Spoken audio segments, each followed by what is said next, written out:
Distiratzu esan zenidan ez dut. Arnasa moteltzen zaio naturari urteko garai honetan, eta bizitzaren zein zaurien artean dantzan dabiltzan espazio honetako ostoak pausatzen dira, zaurien gaineko eskuberoak bailiran. Gaur, Arantzazu Lizartzaren Zero Negatiboa liburua zarituko gara. Zaintzaren ertzak poesia bihurtu dituen obraz. Arantzazu poesia idazten denbora bat? Bai, urte batzuk. 13 urtetan nire lehenengo poema, eta saritxue, baina nire lehenengo liburue 2025 urte batzuk berandu dago. Bai.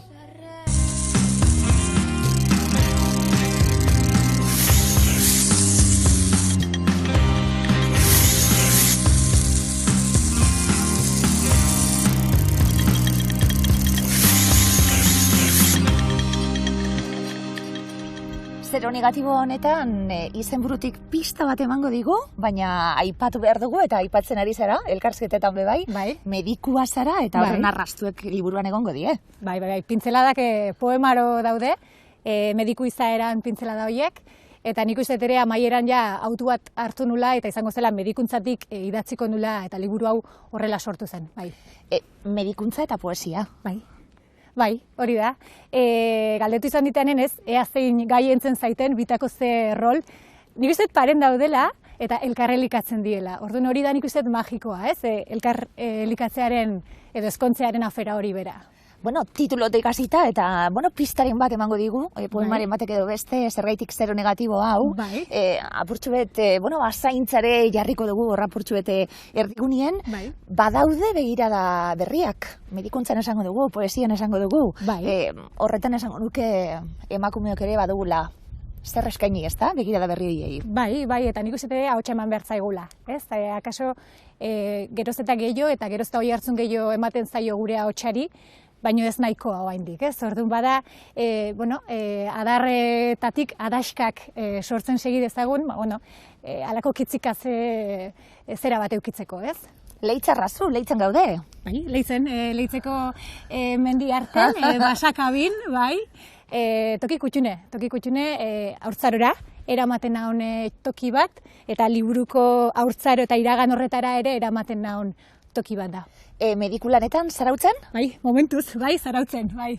Lehenengo arretan gainera, jendearekin eta egunerokoarekin oso lotuta? Bai, oso lotuta, eta, sistemaren eta egora sozial eta ekonomikoaren okertze hontan, geroz eta beteagoak eta geroz eta zaharragoa den gizarte baten, geroz eta beteagoak dauden konsultak, ez? Orduan ikasten, egunero ikasten, lanbidea maitatu eta gorrotatzen, bitarte hortan, baina, pozik. Eta horri buruzko gogoeta egiteko, bidea poesia liburu honetan. Bai, hausnarketa asko ekartzen ditut etxera, gehiegi igual, eta bada hausnarketa horiek... Ezin da ez ekarri. Zure lanbidearekin. Ezin da ez ekarri, baina badago jende bat harinago ematen dituna da. Nire pertzepzioa hori da, ez? Eta niri asko eragiten diate eta barnean mugitzen diate, ez? Bizitzak, besteen bizitzak. Eta bada modu bat hori niretik atera eta materializatzeko, ez? Eta hortik dator liburu hau. Eta liburuari buruz hitz egiteko, eta gauza asko, liburuari buruz hitz egiteko, biok eta 3. bat bai, nor gonbidatu zu elkarrizketara? Gonbidatu dut agurtzanen ere lehengusine da, aman partetik, aman familitik, literaturzalea, emakume potente bat, eta niretzako eredu izan den hainbat gauzetan, eta literaturzaletasune konpartitzeaz gain, amonak bere garaien ematen zizkigun kafe esnetako azukre dosi horiek ere konpartitzen ditugu, orduan, bera ekarri nahi nun onera, bai. Zero negatiboa behar du izan zaintzaileen odol taldeak. Gainerako guztiei emateko prest, eurenetik soilik edan dezaketen arren. Arantzazu liburuarekin eskutan gustatu ederra, hartuko izan nuen be bai. Bai, egia esan harrera sekuleko eukido, postozik, jenden iruzkinekin, pazienten iruzkinekin, irakurri duen pazienten iruzkinekin, inguru narrerakin, herrin ere, eta txoratzen, bai. Zer esaten da? Ingurukoei, eskerrak, bestak beste etxekoi bai, eskerrona inguruen da prozesuen, albuen egondako guztiei, baina noski, momentu batzutan eta mediku begirada badau, leku batzutan, esaten duguna, baina ez mediku begirada bakarrik. Emakume zaralako, gazti ezaralako, zure bizitza daukazulako, zure minekin, zure zauriekin eta bar, da begirada hori guztia nahastuta daun, aste-borraste horretan, azalan moduen estan, aste-borraste horretan dan agertzen dalako, baina oso era argi baten, ze poema argiak diren, ze gogo eta argiak diren. Bai, nire buru ezagutaratzea ematen unen mediku bezala, ez? Eta gaina testu honetan medikuntza oso presente daunez, mediku bezala eta poeta bezala, esaten hon, hemen hasten die bi figura kalean, arrotzak edo urrunekoak izan daitezkenak, ez? Konsulta mediko batetik maiz ateratzen gara esan ez, piperrik ulertu edo poeten inguruan ere ez, zenbat aurre iritsi dauden ez, poesia iristezine da, ez zaie zer ulertzen, idazten dut, ez zaie zer ulertzen, orduan, baina initun, bi zailtasun horik gainditu, ez? Ezkondu eta gainditu, orduan horregatiken, atera die, nahita, poema argik, bai. Poema argiak, esan dakuen, momentu baten medikuaren aurrebitzi hori ez da, letra ez da ezer ulertzen, zuekin egonda gero ez da ezer ulertzen. Saiatzen da, poemak idazten dituen mediku hau argia izaten edo behintzat entzuten edo empatia hori izaten aurrean daukanarekin. Bai. Eta ez pazienteekin bakarrik. Bai. Aurrean daukan guztiarekin. Bai. Medikuntza ikasi eta gero, nire zalantzak edukin dituen, medikuntzakin aurrera egin edo ez, behin ja graduatuta.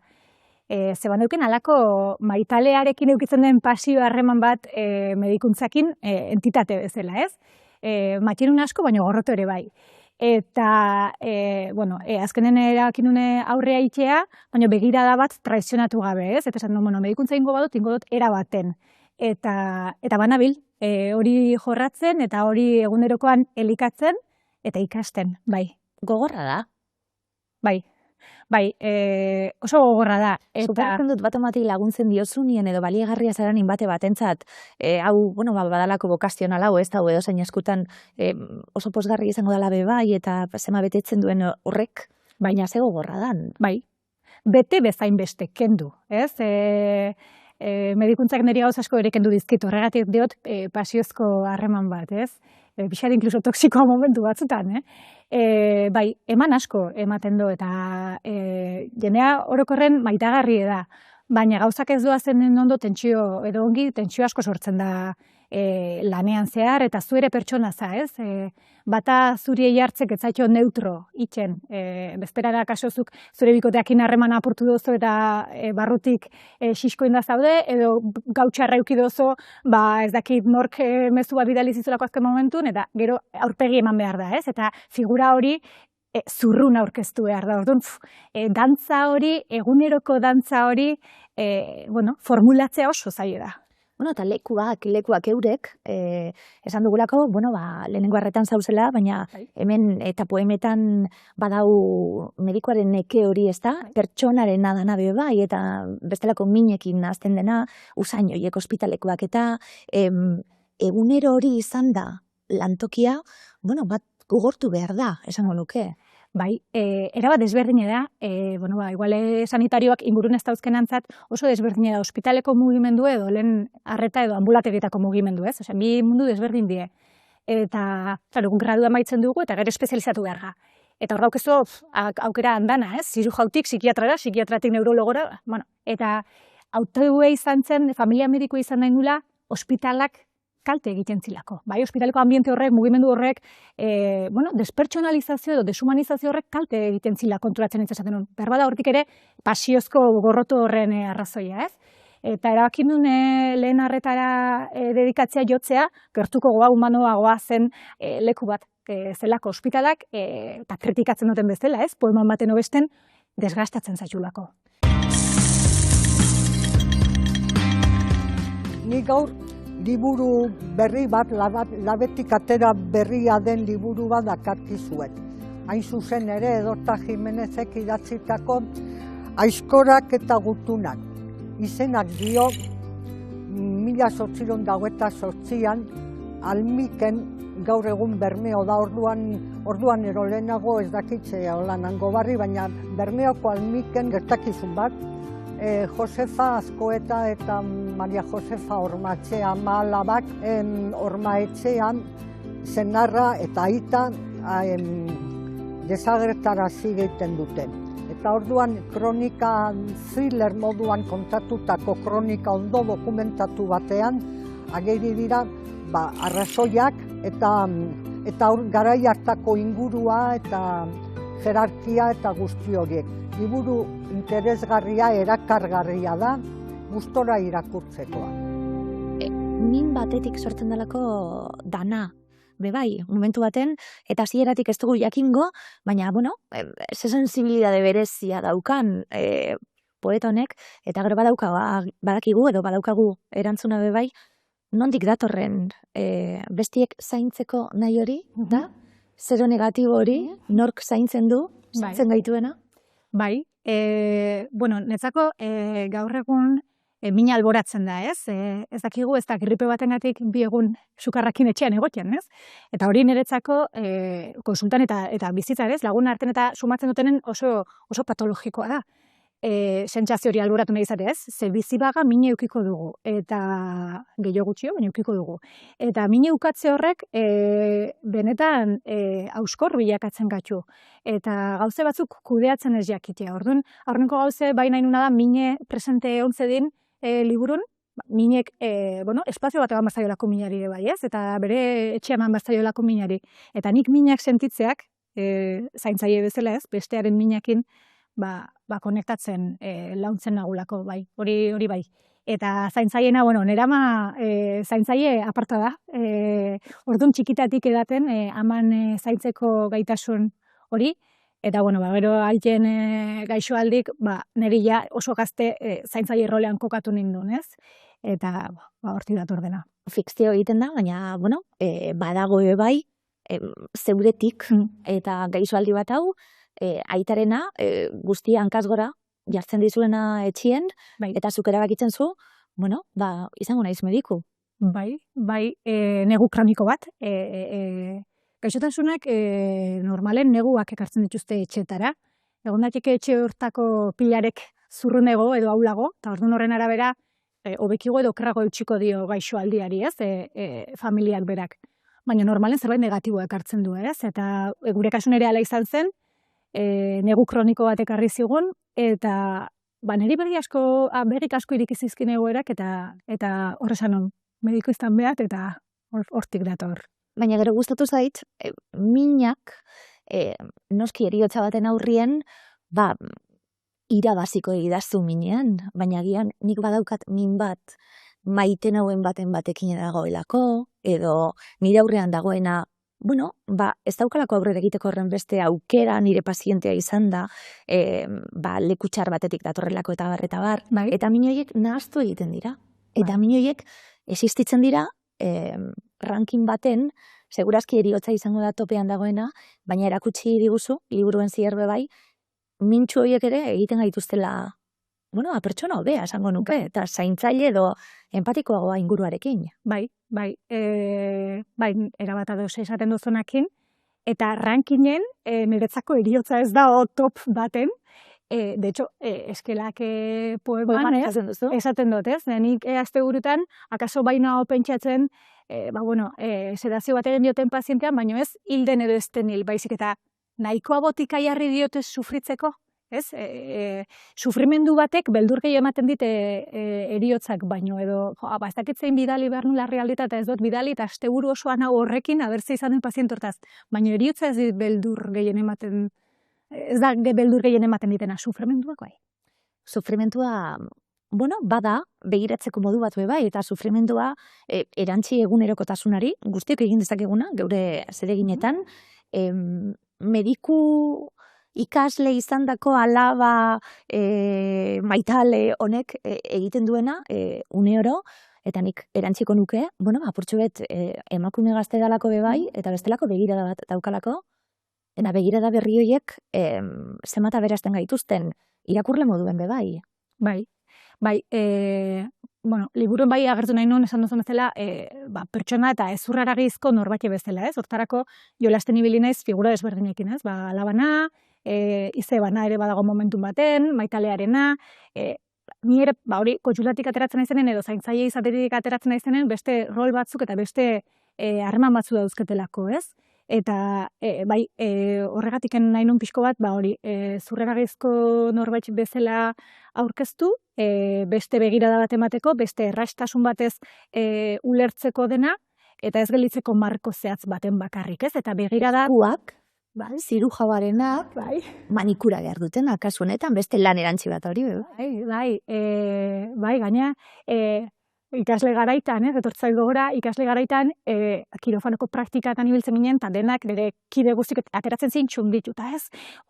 Ze praktikak, eta ni deseatzen aitzakik bilatzen komunera noa, ez zitzaitelako bate gustatze kirofanoa, ez? Eta horre esaten ojo, benetan nik mediku izateko balioko dut, ez?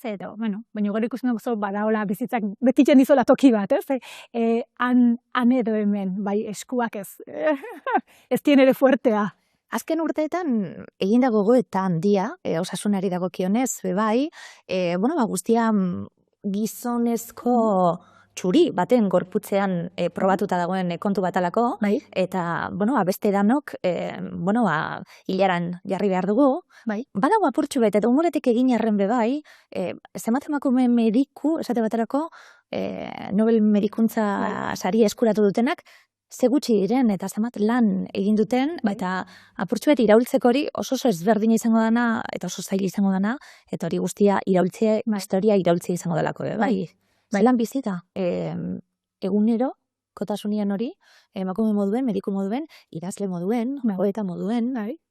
Poeta, idazle guaindik haundi gelditzen zait, momentuz poeta. Eta kuriosoa da, ze gurea da, ez dakit nola esan, terrenoa edo mediku gehienok, eta, erizaintza da ez esan, denak gehienak emakumezkoak ga, ez? Baina guaindiken ere, kuriosoa, nola zenbait iruditan, gaientzen den guendik genero maskulinoa, ez? Bagabiltza indarren, nik niretik, nik ez dut uste sekula pipetakin indako ikerketaik aterako dutenik, baina liburu hau atera da, eta banabil niretik irautzen, edo hautsari bozgora gaiu ematen, ez? Eta gorputza, jartzen gorputza asko dago, gorputza beharrezkoa da, konturatu gara beharrezkoa da, bai, Bai. Eta entzun behar da, ez? Batzutan, zer kontatzen duzu, ez? Bigaino oso burukoa naiz, oso mentala naiz, azken poeman ere aipatzen dut hori, eta kosta egiten zait gorputzera jeistea. Ze poema ederra azkena, Bai. Azkena bai. Bai, kosta egiten zait, orduan, askotan gorputzekin komunikatzeko modu da mina, ez? Mina ematen duten zerbaitek da, gorputza adierazten nahi zaitela, hemen hau gertatzen nahi da, ez? Kasuin, eta jetxi burutik, eta... Eskutatu nahi dugun arren. Bai, oso inteligentea da, gorputze ere bai, eta... Baina, gero nola baita arrakalatzen da, eta ateratzen die minoiek. Baina bai, gorputzera jaiztea importantea da. Enrique Jardiel Poncelaren obra osoak. 4 liburuki dira, eta nire amamarenak ziren, eta, nik pilo bat aldiz irakurri ditut, eta oso kritika zorrotze egiten dute, eta oso barregarriak, baina oso interesgarriak ere badira.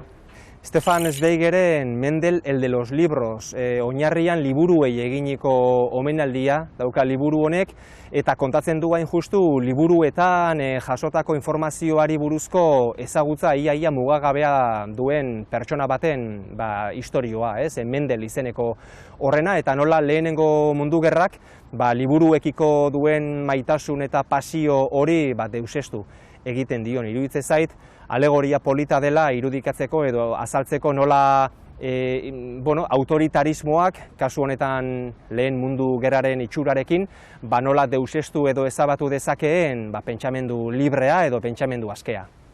Anuntziarena den mitoen bilakatzea. Anuntziarena ezagutu dut besteak beste Katona liburua egiten, eta 11 liburu interesgarri ditu. Eta liburu hau aukeratu dut pixka bat hitz egiten duelako, mitoek nola erantzuten dioten garai bakoitzeko eta gizarte bakoitzeko galderei, kezkei, erantzunei. Eta batzutan erantzunak ematen dituzte. Ez dakit garai bateko mitoek balio duten edo erantzun horiek baliagarriak dira gaur egun, baina Anuntxik berak esaten duen bezala nik uste galderak egitea garrantzitsua dela. Eta liburu hori aukeratu dut, pixka bat baitere esker honez, Anuntxik berak egin duen gure tradizioa, gure mitologia, herriko ipuia, gure tradizioak bereskuratzen egin duen lan horrengatik. Oso liburu polita eta interesgarria da. Garaziko tradizioko basajaunak ez du jenderik jaten. Ontsalaz, haren istorioetan ez ohi da odolik azaltzen. Ipuin idatzi honetan, modernitatearen marka dirateke horiek. Lehenengo liburua, esan dugu, eskerrak eta bereziak izaten dira, lagunei, literaturei buruz dakitenei, kuadrilakoei, medikuntzako lagunei eta bar, baina liburua eskainita etxekoei. Bai. Non sartzen zara?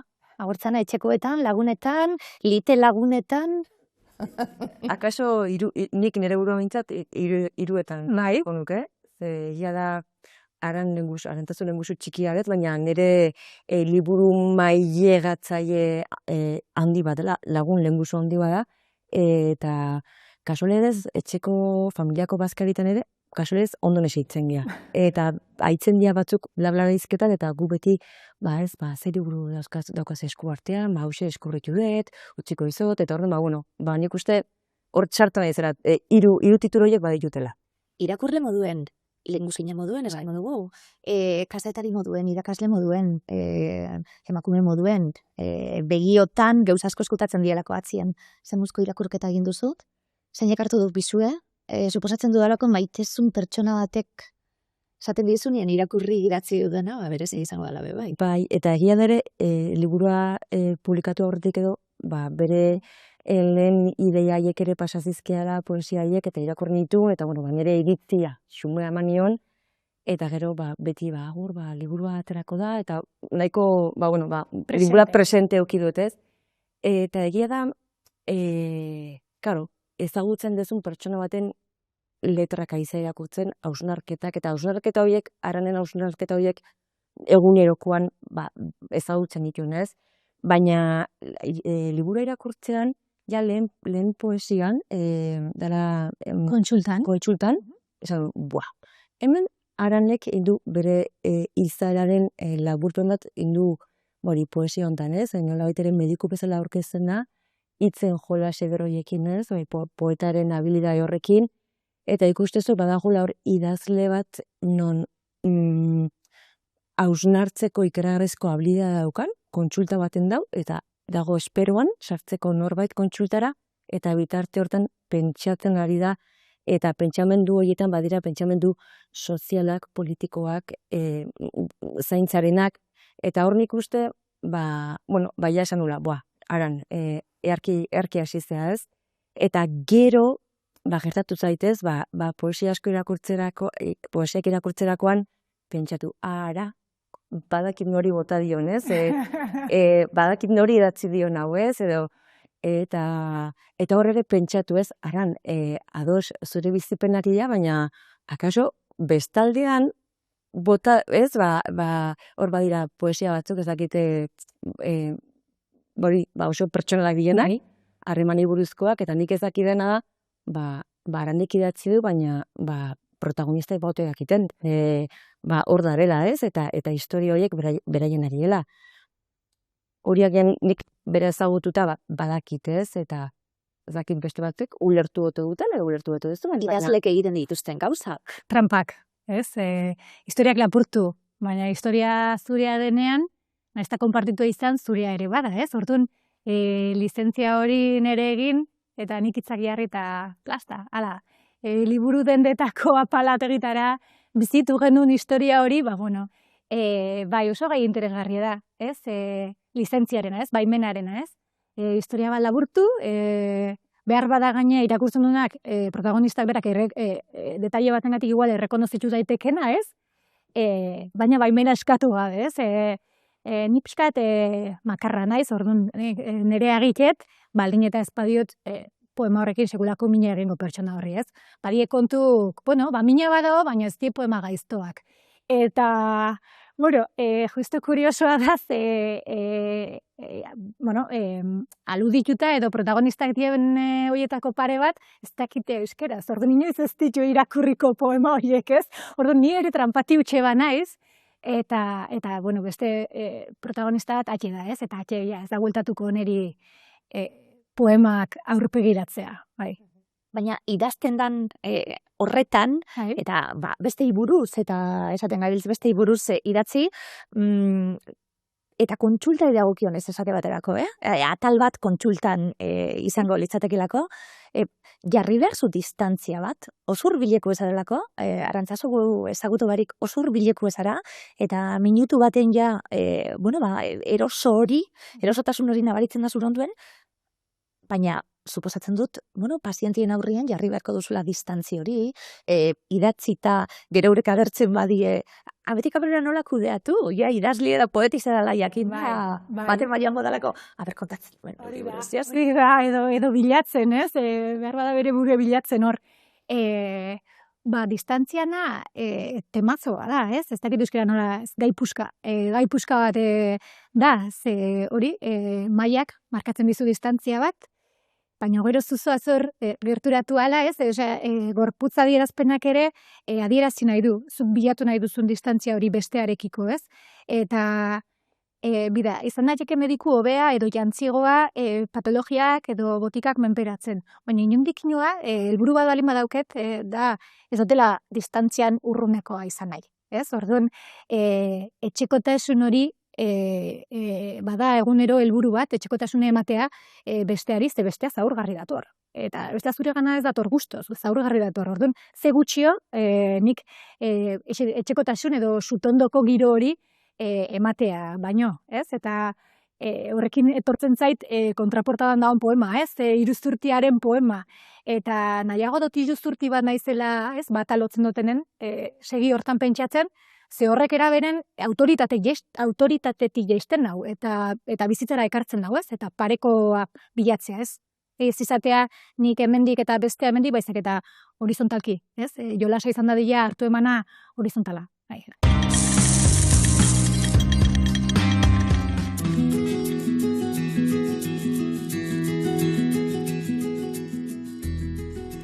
Bat aukeratzekotan, aukeratuko nuke Oparinen El origen de la vida. 1924an argitaratu zena, Sobietar Batasunean. Nik irakurri nuen institutuan nengoela, oraindik unibertsitatean hasi baino lehen, baina aukeratutan neukan ja biologia ikastea, baina nolabait berretsi zidan hau zala nik sakondu nahi nuen esparrua ezta. Eta Oparinek esaten duena bere liburuzka honetan da eskuartze sobrenaturalik ezala behar izan bizitza sortzeko, ez? Prozesu fisiko-kimikoetan oinarritzen den gauza bat besterik ez dela, ez? Eta hori izan bere funtsesko proposamena, geroago nahiko ondo frogatu izan dena. Liburu bat izan daiteke Why Evolution is True, Jerry Coynek atera zuena 2009 urtean, eta liburu horretan oso modu konbentzigarrian esaten du evoluzioa ez dela soilik teoria bat, baizik eta ondo frogatutako realitate bat, ezta? Hainbat adibide jartzen ditu, fosiletan oinarrituak, genetikan oinarrituak, benetan frogatzeko hori horrela dela. Gertatu izan dela eta gertatzen ari dela. Eta gainera puntu interesgarri bat nire ustez da, hankasgara botatzen duela baita ere diseinu adimentsuaren argudio hori, ezta? Esaten duena gu perfektua garela nola baiteko ente batek sortuak, ez? Eta adibidea jartzen ditu, erakutsiz, hainbat diseinu txar ditugula, apendizea bera esate baterako, ez? Uste dut oso evoluzioari buruz norbaitek zerbait jakin nahi badu, liburu hau komendatuko nioke. Bueno, hau ere gustatuko litzaidake gehitzea, ez? Animalien aferak. Juan Ignacio Pérez Iglesias eta Miren Bego Urrutiak idatzi zutena orain urte batzuk. oso liburu entretenigarria, erakusten digu animaliak zelako estrategiak erabiltzen dituzten, aurre egiteko, edo hotzari, edo beroari, edo horrelako egoerei, ez? Eta nik uste, baina oso modu zehatzean, prozesu biologiko naiz eta zailak izan, oso modu ulergarrian egiten den liburu bat da. Hauxe, Who We Are and How We Got Here, liburu hau David Reicek idatzi zuen, eta batez be gai honek jorratzen duena da gizakien evoluzioa, nola aztertzen ari garen gaur egun. David Reich pope bat da, antzinako DNA-aren ikerketan, eta liburu honetan erakusten digu nola erabiltzen dituzten ikerketa horiek, antzinako DNA, eta gehitzen dizkiote baita ere populazioen analisiak, ulertzeko gizakiak nola sortu ziren, noiz, norekin gurutatu ziren, migrazioak zeintzuk izan ziren, banaketa gizakiena zein izan zen, ardatz moduan DNA-aren ikerketa erabilita. Oso interesgarria. Bueno, irakurtzea gustuko dut. Alde batetik nire lanbidean ere irakurtzea derrigorrezkoa da, ezta? Zientzilari eta irakaslea naizenez gero etengabe ari naiz irakurtzen, batez ere artikulu zientifikoak, ez? Jakiteko ea nire moduko beste zientzilari batzuek zer ikertu duten, zer nolako aurkikuntzak egin dituzten eta horretan oinarritzeko gero nire aurkikuntzak egiteko, ez? Orduan alde horretatik beti ari naiz irakurtzen. Baina gero, zientziaren divulgazioa irakurtzea ere oso gustuko dut. Eleberri gutxi irakurtzen dut, baina batez ere interesatzen zait jakitea, gai konplexuak, zientziarenak modu ulergarri batean irakurri ahal izatea, nolabait inspirazio inturri moduan eta jakin-mina asebetetzeko aukera moduan, ezta uste dut irakurtze horrek nolabait aberastu egiten duela, ezta nire bizitza. Zaurgarritasun hori guztiok garana, zaurgarri noani zuregana, baina zuk badituzu zauri batzuk, eta gunero ikusten dabe bai, danok ditugunak gure gunerokoen. Agurtzen ez du lanera zuez, eta ikasleen aurrien, zaurgarri bazauz, zure seme-alaban aurrien, zaurgarri bazauz, danok ditugu, izkutatu beharreko zaurgarritasun nahi, epe bai. Bai, kasu honetan noski zaurgarri gela denak, eta ez mediku postura hortan, man behar du, lako itxura bat, gu zaurgarri goaz medikuaren gana, baina, nik uste Aranek bere ezagutzen dut orduan bakit bera dela oso pertsonak gizatiarra, orduan ez do berak esan da dizut, poesia erabiltzen du zaurgarri adierazteko ere bere burua, ez? Eta nahiko nuke nik berak daukan hausnartzeko almene hori euki, ze gauza txikietatik, konsultan gertatzen dian gauza txikietatik, zaurgarri bera edo besteak jartzen ditu, baina hor badago gertutasun batez. Horrek egiten du, nela baitere, mediku hori maila bererakarri, ez? Eta ez. Izango da indargunia bai, liburuarena, gauza txiki horiek, detail horiek, gauza handiei buruz hitz egiteko, eta gero nola antolatuta dauden poema laburrak dira. Bai? Nik batzutan irakurle moduen eskertzen dut poema luze bat, katramilatuta dana, 8 aldiz irakurri behar dudara, baina beste batzutan zenbat eskertzen dudan bai, poema labur bat, hasi eta maitu egiten dana, argita garbi kontatzen didana dagoena, neuk bestelako gogoeta batzuk egiteko. Intergune moduan, hartu dezakegu hori dana bai.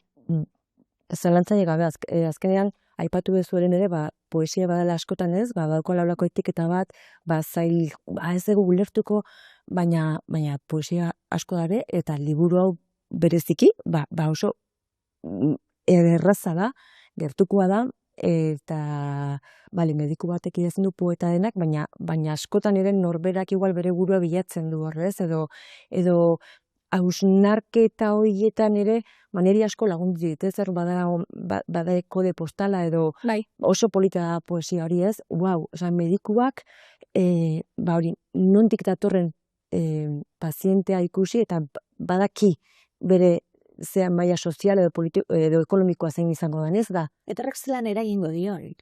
bizitzen eta osasunean. Total, ez? Eta gero ere, nik liburu hontan azpimarratu daukat, aranek pasatzen dizkian liburu guztik azpimarratuta daude, eta Nik azpimarratzeko kristano itxure daukatelako. eta nik ere, gaina aipatu dugu elkarrekin, gero ere hor baditxo aipu pilo bat. Orduan, aipuak aitu naiz, idazle batzuk ezagutzen ditu, baina beste batzuk ez. Orduan, aitu naiz behiratzen. Idazlea musikariak. Bai, hori da filosofoak, eta emakumeen aipuak asko dare, berak ireki dit estatu batuetako emakume poeten mundua, eta nik nire buruari galdetzen dion. Eta non egon naiz ni gaur arte hauek ezagutu gabe, lehengusu txikiak aurkeztu dizkit, baina gero ikusten nune bai, aipu horietan ere pertsonai asko, gizon eta emakumeak, bazirela medikuntzatik zetoztenak, baina gero baita filosofiaren lantzen zutenak, eta nola baitere filosofia politika, eta nola baitere belak edan du. Delako disiplina ganak, eta hori da, segurazki listatu zaiguna bai, ez da? Ezin delako banatu, banatu, esaten gabiltzena guztia daukagu gaur egungo gizarte honetan, eta zezen txasti bat eratzen dugu. Terapian gaudela danok, medikamentuak behar ditugula danok, apurtxu bet ez entzuteko sentitzen duguna isilarazteko baino, eta momentu baten etorkizuneko egoera bat bebai, etorriko zaigu, eta hori izango da bebai, ez da? Ematen digu horrelako, babes bat, bake bat edo, ez dugulako aurregin nahi. Sentitzen dugunari, segurazki. Poema liburu on batek lagun dezake. Ibuprofeno baten beste. Edo gehiago. Hori, ligatuta daudelako, ezkonduta daudelako, ze alor guzti horiek denak. Eta balimada aldaketa politiko bat, Madriletik balimada aldaketa bat, zure osasunen eragin dezake, naiz eta osakidetza edo osasun bideakin lege aldaketa horrek ikusteko ez euki, etortzen burura genero indarkerian inguruko hainbat lege aldaketa, edo erten inguruko aldaketak, edo berdintzait, edo soldata gutxieneko soldaten inguruko, orduan, politikoa pertsonala da, eta nire kasu nire profesionala da, edo aldarri hori nahi dut, orduan, bai da liburu bat oso politikoa, nire ustez, hor badoa xumeki, esaten, gizarte hau da daukeguna, honek gure ongizatean, eta beraz osasunean ere eragin zuzena du, mesedez ireki begiak, eta begiratu ez bakarra zure gorputzera, eta kanpoko mugimendu guzira, Estatuko hegoaldera leku aldatu den Karl izeneko jubilatu bat da protagonista, zorrotz bezain obsesiboa. Ukitu beltzeko eleberri ironiko eta absurdoa, egilearen estiloan. Biktimen oinazeaz, zauriez eta doluaz hausnartzeko saiakera, baita memoriaz eta ahazteko eskubideaz ere. Denboraz eta bizimodu galduez hausnartzeko ipuina, ikuspegiak aldatu arren jakin mina geldiezina delako. Irati egurenenak dira marrazkiak. Manifestarien uluak entzun daitezela fonendoskopioan. Adierazpenak ustu, ez umetokiak. Gorria, izan dadila, nolotil kapsulez eta manikuraz gaindiko aukera bat. Estutuak bilatu, estualdiak saiestu. Gauzei pertsonei, beren izenez deitzen saiatu. Mozorroa erantzteko, bata zuria edo norbera aldatu behar den jakin. Igerilekuan, karraskari ez izan, bale izaten ahal egin du. Eta jasotzeko garaian, ez nadin zero negatiboa gehiago izan.